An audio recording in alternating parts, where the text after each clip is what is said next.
Bonjour à toutes et à tous et bienvenue dans la semaine de l'écho sur France 24. On l'appelle The Great Resignation ou la grande démission.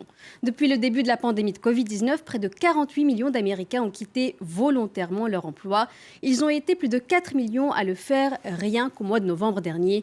C'est du jamais vu en 20 ans. Alors pourquoi les Américains sont-ils de plus en plus nombreux à vouloir démissionner? Tous les secteurs de l'économie et toutes les catégories socio-professionnelles sont-elles concernées? Et en France, les salariés sont-ils aussi davantage tentés de quitter leur emploi depuis la pandémie? On en débat avec Christophe Blaud, économiste à l'OFCE et spécialiste des États-Unis, et Charlotte Apito, fondatrice et PDG de Postadem, organisme d'accompagnement des salariés en reconversion professionnelle et auteur d'un livre du même nom publié aux éditions Erol. Bonjour à vous deux. Avant de lancer le débat, je vous propose de regarder ensemble un extrait du reportage de nos correspondants aux États-Unis, Fanny Allard et Mathieu Mabin, sur ce phénomène. Dans tous les secteurs, les patrons peinent à recruter. C'est le cas de Farhat Othmani, qui gère une société de limousines à Memphis. Avant la pandémie, il avait 6 chauffeurs pour ses 14 voitures. Il n'en a plus aucun aujourd'hui. J'ai désespérément besoin de chauffeurs, mais je n'en trouve pas. J'essaie de recruter. J'ai besoin d'au moins 3 chauffeurs pour maintenir mon activité actuelle. C'est pour ça que je conduis moi-même. Ma femme et moi, nous faisons facilement 90 à 100 heures de conduite par semaine. Je dirais qu'au mois d'août et septembre dernier, j'ai perdu au moins $3 000 par semaine parce que je suis obligé de refuser des courses. En plus de son activité de limousine, Farhat est le gérant de Ce Café du centre de la ville. Ici, recruter n'est pas plus facile. L'établissement fonctionne grâce à une seule serveuse et au patron lui-même. Ce matin-là, Farhat fait passer un entretien d'embauche à un jeune homme qui hésite entre 2 offres d'emploi. Alors pour être certain de le recruter, Farhat est prêt à offrir plus que le salaire minimum de $7,25 de l'heure dans le Tennessee. Tu seras payé à l'heure toutes les 2 semaines. Et je gagnerai combien? Tu peux commencer à $8,05 de l'heure, plus les pourboires. Si tu travailles les matins, tu te feras facilement une moyenne de $19-20 de l'heure. Et à partir de là, si tu restes avec moi, je t'augmenterai. Je souhaite vraiment que tu viennes travailler avec nous. Jusque début septembre, les chômeurs recevaient une aide fédérale de $300 par semaine destinée à soutenir la population impactée par le Covid. Mais le Tennessee, comme 25 autres États, a mis fin à cette aide dès le mois de juin, dans l'espoir que cela pousserait les Américains à retourner au travail. Les chiffres pourtant n'indiquent pas de reprise significative de l'embauche. En novembre, 4,5 millions d'Américains ont quitté leur emploi, un nombre jamais atteint en 20 ans. Un reportage que vous pourrez suivre dans son intégralité ce samedi à 21h10 heure de Paris sur France 24 et dès à présent sur notre site internet france24.com. À propos de ce phénomène de grande démission aux États-Unis, Christophe Blaud, comment expliquez-vous que de plus en plus d'Américains démissionnent? Est-ce que la pandémie a changé l'équilibre des forces sur le marché du travail dans le pays? Alors, il y a un premier élément à avoir, c'est que ce facteur, c'est un facteur qui est cyclique. C'est-à-dire que quand le taux de chômage baisse, le taux de démission augmente, ce qui est assez logique, puisque quand vous avez une perspective plus favorable sur le marché du travail, vous êtes plus enclin à démissionner. Maintenant, ce qu'on observe effectivement sur ces 11 premiers mois de l'année, c'est que le taux de démission a un niveau jamais enregistré sur les 20 dernières années. C'est-à-dire que même si on compare au précédent pic où le taux de chômage était bas, comme en fin 2019 ou avant la crise de 2007-2008, du coup, on a quand même des taux de démission qui sont beaucoup plus élevés. Donc ensuite, quels sont les facteurs qui peuvent expliquer ça? On peut en dénombrer peut-être 3. Un des premiers, c'est de dire qu'il peut y avoir encore en fait, un certain nombre de contraintes qui pèsent sur l'offre de travail, de contraintes sanitaires. Il peut y avoir des problèmes de garde d'enfants, par exemple, qui peuvent en fait pousser les gens à être contraints de ne pas être sur le marché du travail.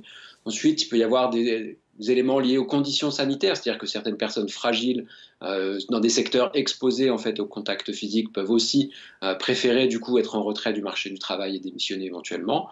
Ça peut être lié à des choix de vie. Et ensuite, il y a une question en fait qui a été aussi soulevée dans le reportage qu'on vient de voir, qui est la question de les aides qui ont été apportées par les différents plans de relance mis en œuvre aux États-Unis par Trump puis Biden ont pu aussi laisser des personnes dire je vais pouvoir vivre avec ce niveau de vie-là pendant quelques temps et du coup ne pas forcément démissionner ou pas forcément retourner sur le marché du travail immédiatement. Et est-ce que tout le monde, toutes les catégories socioprofessionnelles, tous les secteurs économiques sont concernés de la même manière ou certains sont plus concernés que d'autres, certains secteurs économiques, certains milieux aussi?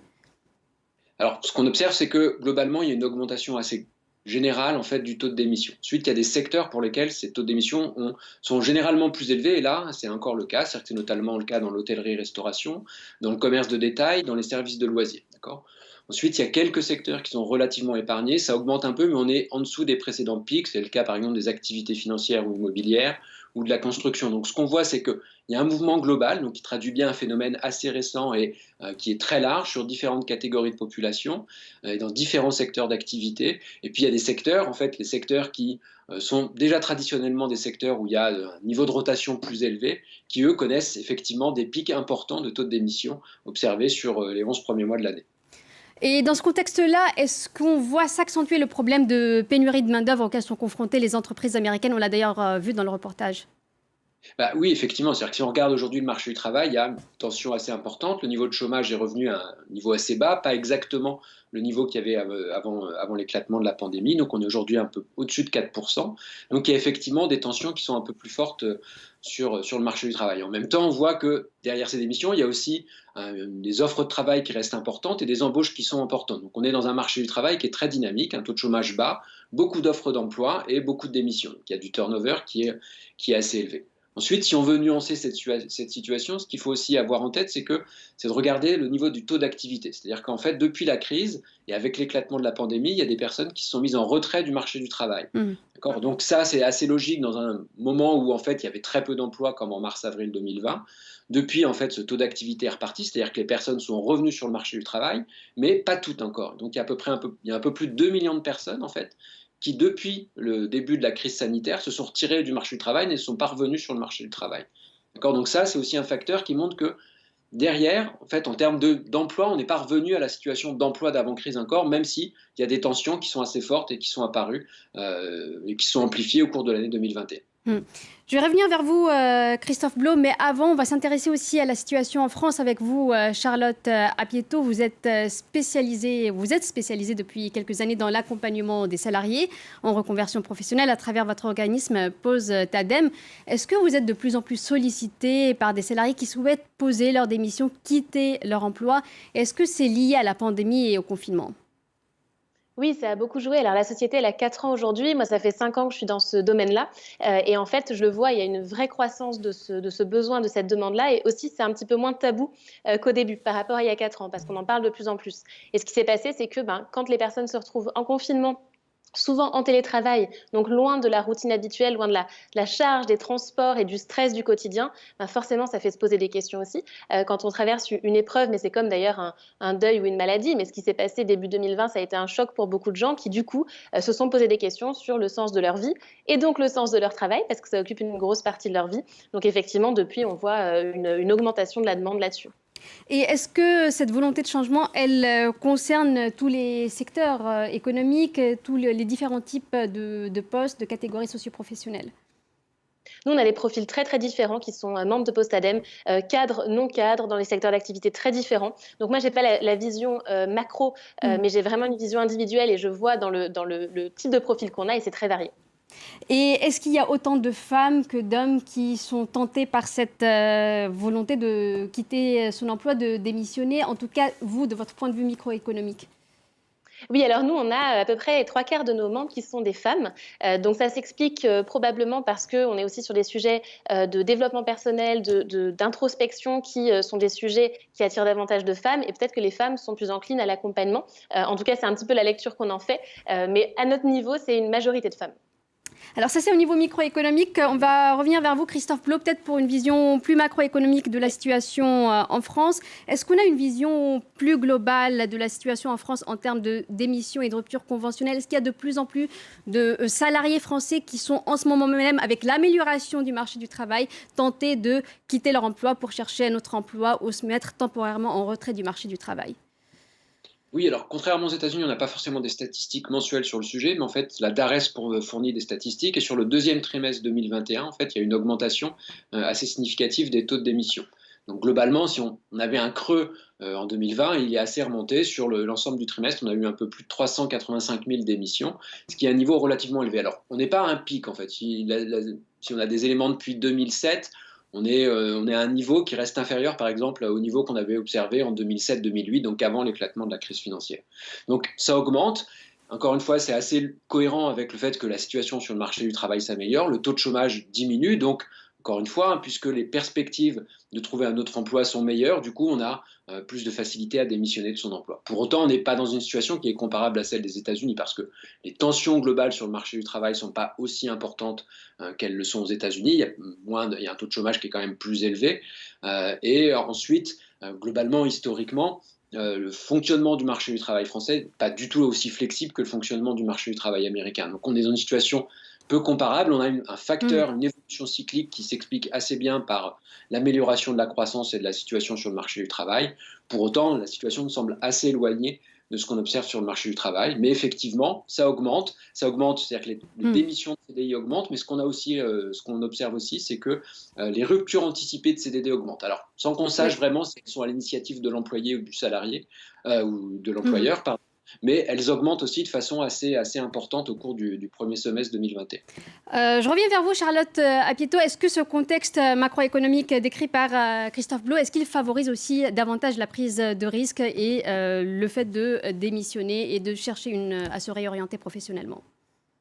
Oui, alors ce qu'il faut savoir, c'est que nous, sur les personnes qu'on accompagne, on a à peu près les 3/4 qui vont s'orienter vers de l'entrepreneuriat. Donc ce qui est intéressant, c'est que ce soit sur de la recherche d'emploi ou soit c'est des personnes qui vont faire le même métier mais dans une autre entreprise, soit qui vont radicalement changer de métier, ou alors qui vont créer leur entreprise, en fait, on sent un élan sur le fait d'y aller parce que, quelque part, on se dit, bon, les choses changent, il y a de l'incertitude, autant faire quelque chose qui me plaît, qui a du sens, sortir de ce qu'on peut appeler les bullshit jobs, les jobs à la con, qui sont des tâches vides de sens, et du coup, la prise de risque est favorisée.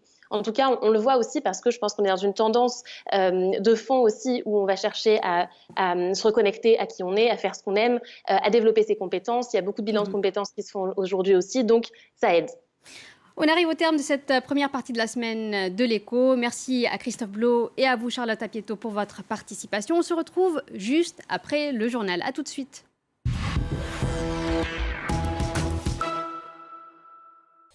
France 2022, l'heure du choix, c'est votre nouveau rendez-vous pour ne rien manquer de l'actualité de la campagne présidentielle. Grâce à nos envoyés spéciaux qui seront au plus près des candidats, nos correspondants aussi à l'étranger et nos reporters bien sûr en France. Et sans oublier l'édito de Roselyne Fèvre, les décryptages de nos chroniqueurs et correspondants, c'est un regard différent sur ce scrutin majeur que nous vous proposons. Donc rendez-vous tous les lundis à 20h15, heure de Paris. France 2022, l'heure du choix, à suivre sur France 24 et France24.com.